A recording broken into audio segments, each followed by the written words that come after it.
Hey there YouTube, it's Petey, and today I wanted to show my $5 bad box of jams that I built. So this is the bad box of jams. It has an amplifier. It's the TPA3116. It's rated at 50 by 2 or 40 by 2. It's a 24 volt, so it's 18650 batteries in here, and a 7809 voltage regulator doohickey to bust the 24 volts down to 9 because the MP3 player here wants to see something between 6 and 12 volts. 24 is too much. So the unit has detachable speaker. Right now I didn't put in quarter-inch speaker outputs, although I will. I'm going to have quarter-inch on here, so you can use, like if you have quarter-inch, so you can use bookshelf speakers or you can use monitor. Like if, a lot of times now when we go to parties, people will have these Bluetooth sound things that are like this big, and it'll have a speaker in it, and like they'll turn it all the way up and it's so tinny there's no bass, and like we're seeing the old world where we had boom boxes and stuff that's being supplanted by these little Bluetooth 5 volt USB rechargeable pack. It's got a little aluminum foil pack in it, that's the battery. Whereas this has 6 18650 cells. So an 18650 is like about that big. It's not as round as a C battery, and it's not as short as an AA. So if you can picture a battery that's longer than a AA battery, it's about that long, and it's thicker than a AA battery. It's more like closer to what a C battery is. That's an 18650. These are the same batteries that they use in Teslas, and they're great. So I guess really, was there a reason for me to open this up and show you guys other than I got you here? The MP3 decoder board is $2, and it comes with a remote that enables you, among other things, to alter an EQ curve. So I don't have the battery in the remote yet, and the remote's actually, I probably won't mess with it so much. Usually my stuff is EQ'd well enough within a range where I don't need any more than maybe just a little bit of bass cut, depending on the volume level I'm going to be running it at. I forgot one of the screws, no wonder it wouldn't come out. So the MP3 player, the decoder board, has 2 slots in it where you can plug stuff in. So you can run a USB memory card, you can run a thumb drive up here, or one of these little TF cards with little tiny memory card plugs in there. And then these are the controls. This is $2, okay? The amp is $2.38. There's the amp, okay? It's just a tiny little card circuit board. And then there's a switch which costs 50 cents. These were recycled from some speakers that I garbage picked and took them apart. The battery packs are fused. There's these fuses. They're glass fuse. I'm using 5 amp fuse, little glass type fuse. And you can comment about how I'm wrong for using that fuse value all you want, and it's not going to matter. Inside of here, off to the side, is the 7809 voltage regulator board. It's got a single fastener holding it in place. And then there's the DP/DT toggle switch. There is an antenna wire in here. That's what's taped to the front. I could run this to a jack and you could plug an antenna in and you could use this as an actual radio if you wanted to. It looks like we actually, I think we should just do this now. And of course I don't have the tools that I need to do it on camera. That would have been fun. But I'm gonna drill a couple holes, and we're gonna put a couple of 1/4 inch outputs in here, and then that way we can plug in you know, this type of speaker wire, or if we have speaker cables. So the idea behind this is it's something you could, it's portable. You could use this in a permanent installation with some bookshelf speakers. It's a fun project you can make on your own. The more challenging part was cutting the wood and staining. I hate staining.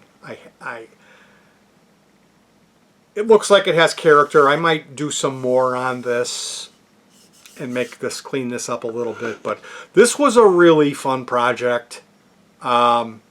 If anyone is curious, you can ask, and I will put links to the components that I used to make this. So if you wanted to make your own, if you've ever hooked up a car stereo, it's basically the same thing. One of the techniques that I utilize when I build this is, rather than utilizing some of these connectors, I have one connector up here that terminates in wires. I take those wires and I just solder them underneath the connector, where it would normally have a connector it would plug in. I look at the top, I see the connector. It's left input, right input, and ground. So I'll just take those wires, I'll run them under there and tack them onto the underside of the board. And that saves me a connector.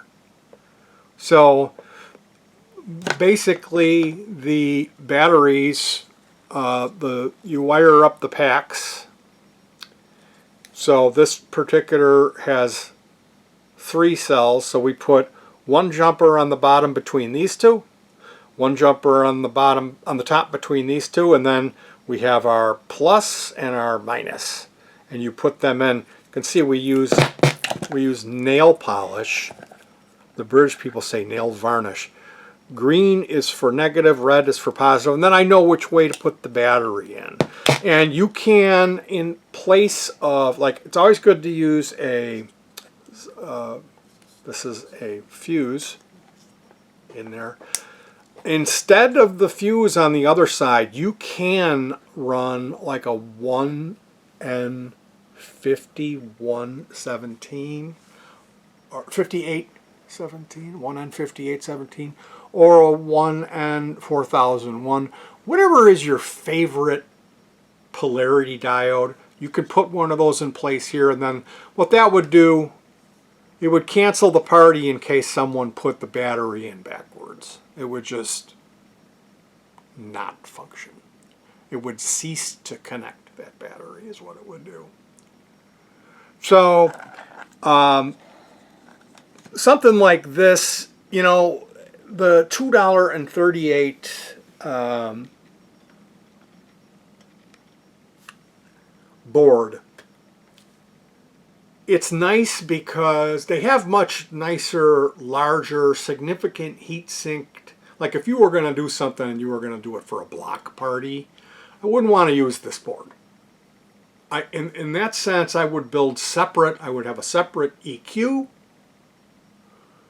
I would replace the op amps in the EQ from the artificial imitation NE5532. I would get some legitimate OP2134, like $5, like splurge. Put $10 op amps in it.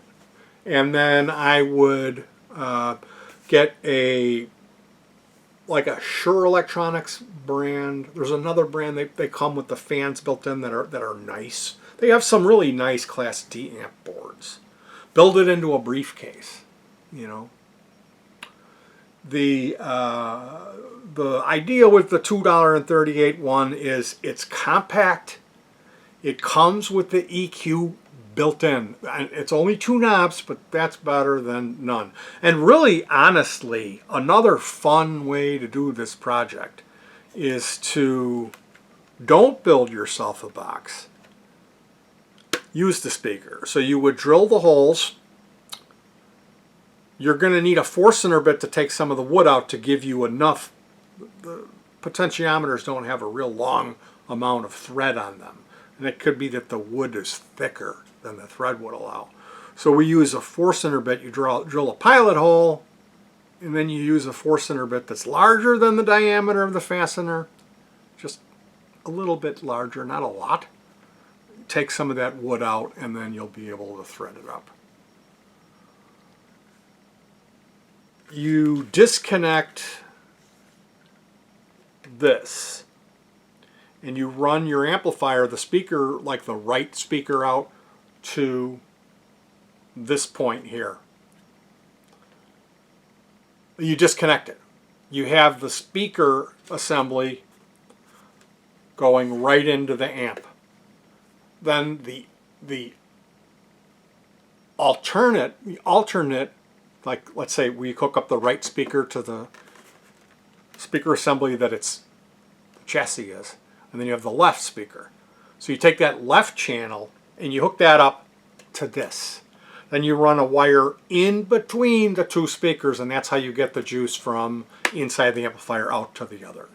And alternately, you take this piece here and you screw that into the back of the speaker. So you can make your own powered speaker boards, power speaker units, with using this little guy here. And I have a set of bookshelf speakers that we did with over there, and that's really nice. You put a handle on it, and then you can take that out on your patio when you're barbecuing. So the idea with this box amp here was I had obtained another set of these Minimus, realistic Minimus 7s. They're not the best speakers in the world. Certainly not. But they're not the worst. And these were wooden. And I thought of building a similar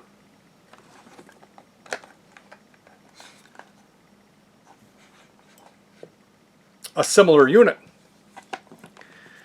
And it looks like we've blown a fuse somehow, huh? You took a battery out while it was on. I did? Yeah. And it blew the fuse? I guess.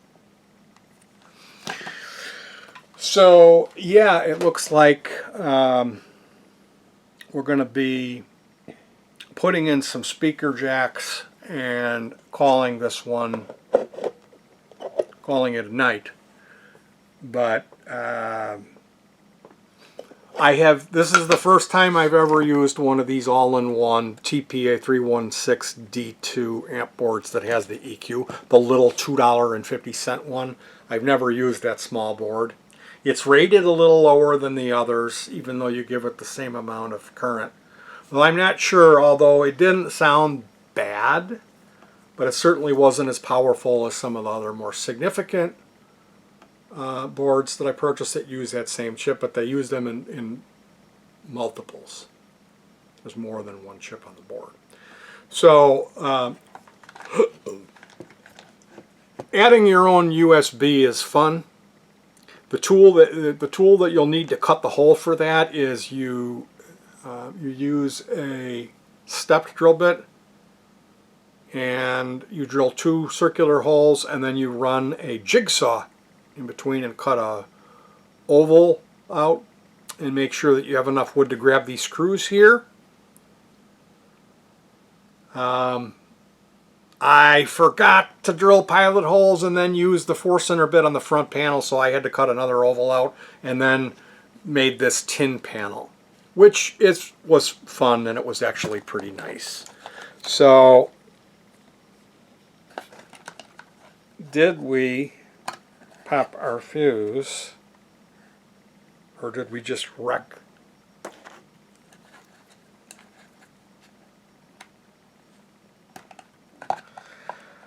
wreck the whole thing. Yeah, we blew a fuse. So I'm going to do a continuity test on this here, and we should probably get a higher.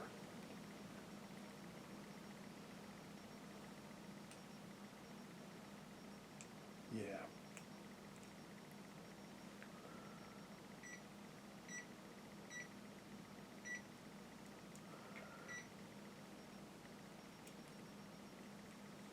Oh, it's doing its trick. This meter. Yeah, turn on Petey's channel and learn about electronics. It's just fucking hilarious too. It's absolutely hilarious. I futzed with this meter and futzed with this meter until I went and got another one, and then it immediately was fine. Oh, it's under the speaker. They're both under the speaker. 2 meters. You gotta have 3 meters in your presence when you're. Okay.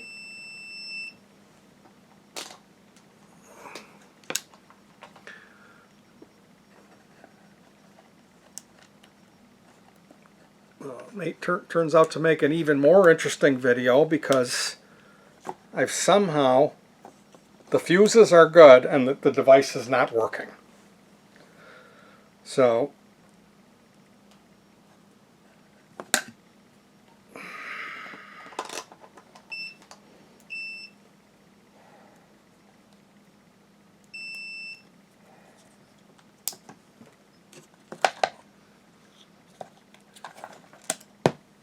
There you go. that's how Petey fixes it.